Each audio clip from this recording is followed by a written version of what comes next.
নমস্কার বন্ধুরা, সুপর্ণার সাতকাহনের একটি নতুন ব্লগে তোমাদের অনেক অনেক স্বাগত।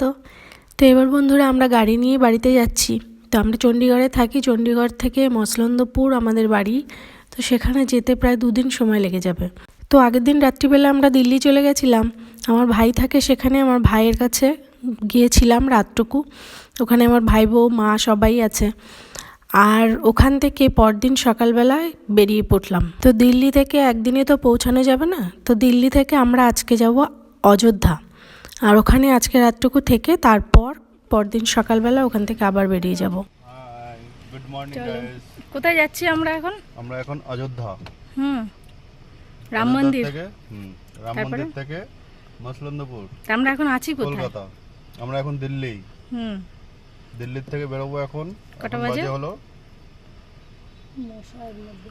5:30। গুগল টাইম দেখাচ্ছে 9.5 ঘন্টার ড্রাইভিং, 711 কিলোমিটার।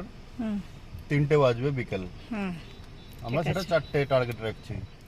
তো বন্ধুরা, তোমরা তো দেখলে যে আমাদের 9.5 ঘন্টা সময় লেগে যাবে প্রায় অযোধ্যা পৌঁছাতে।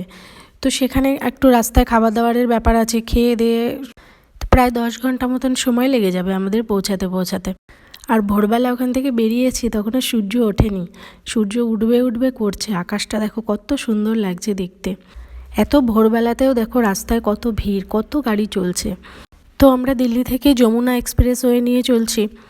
তো ওখানেই 3-4 ঘন্টা যমুনা এক্সপ্রেসওয়েতে গাড়ি চালাতে হবে। আর আকাশে মেঘও দেখা যাচ্ছে, তবে বৃষ্টি হবে কিনা তার ঠিক নেই। সূর্যের সাথে লুকোচুরি খেলা করছে। আর এই সময়টা হলো দুর্গাপুজোর সময়, দুর্গাপুজোর আগে। তো রাস্তার ধারে এত সুন্দর সুন্দর ফুল গাছ দিয়ে সাজানো, খুব সুন্দর লাগছিল দেখতে যেতে।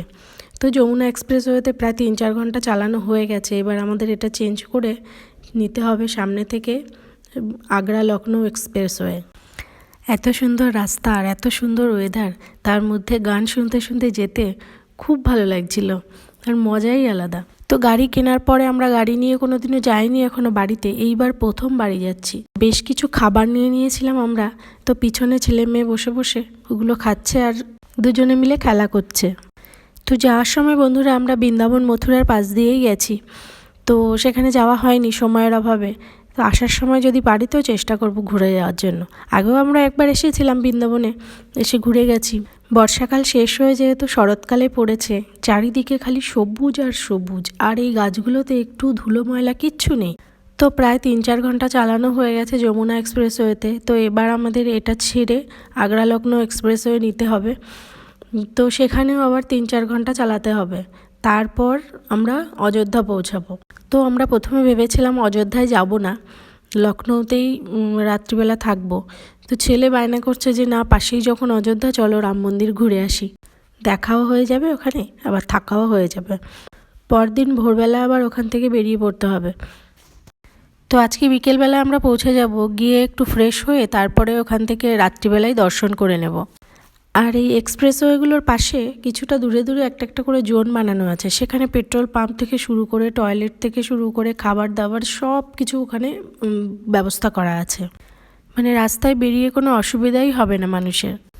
এর মাঝে এক জায়গায় গাড়িতে তেল ভরার জন্য দাঁড়ানো হয়েছিল, তো সেখানেই আমরা সবাই খাওয়া দাওয়া করে নিয়েছি। তো দেখো বন্ধুরা, আকাশে কেমন মেঘ করে আছে, মানে একটু বৃষ্টি হবে মনে হচ্ছে। আর প্রায় আমরা অযোধ্যার কাছাকাছি পৌঁছে গেছি। আর অযোধ্যা ঢুকতেই বোঝা যাচ্ছে যে চারিদিকে রাম মন্দিরের নিশানি। তো কোথাও পদ্মফুল, কোথাও রামচন্দ্রের পোস্টার, কোথাও ফটো। আর অযোধ্যা ঢুকতেই মনটা ভালো হয়ে গেল আরও বেশি। দেখো প্রথমেই একটা ধনুকের মতো একটা গেট করা আছে। তো এখান থেকে বেশি দূর না, রাম মন্দির কাছেই। আর রাম মন্দিরের কাছেই আমরা রুম নিয়ে থাকবো। তো সেখানে গিয়ে আগে ফ্রেশ হব, তারপর গিয়ে রাম মন্দিরে যাব। তো প্রায় আমরা পৌঁছে গেছি বন্ধুরা। আজকের মতন এই পর্যন্তই, বাকিটুকু আসছে পরের ভিডিওতে, কারণ একটা ভিডিওতে সব কিছু দেখাতে গেলে অনেক বড় হয়ে যাবে। তো বন্ধুরা, আজকের মতন এই পর্যন্তই। ভালো লাগলে চ্যানেলটি সাবস্ক্রাইব করে আমার পাশে থাকবে। আর কেমন হয়েছে ভিডিওটা কমেন্ট করে জানাবে। টাটা।